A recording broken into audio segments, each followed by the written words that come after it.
fait des économies en matière d'effectifs, au bout, il y a des morts. Voilà la réalité. Et il faut que chacun, et notamment les politiques, prennent leurs responsabilités en la matière.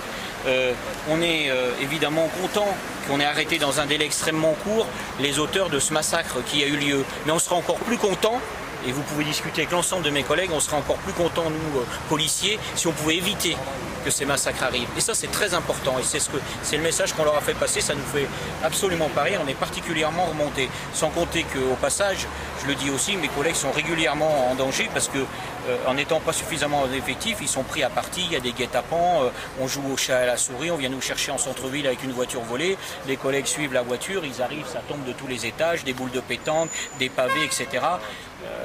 Là, l'État perd la main là-dessus. La République recule et c'est la loi des quartiers qui prend le dessus. C'est totalement inadmissible, il faut réagir.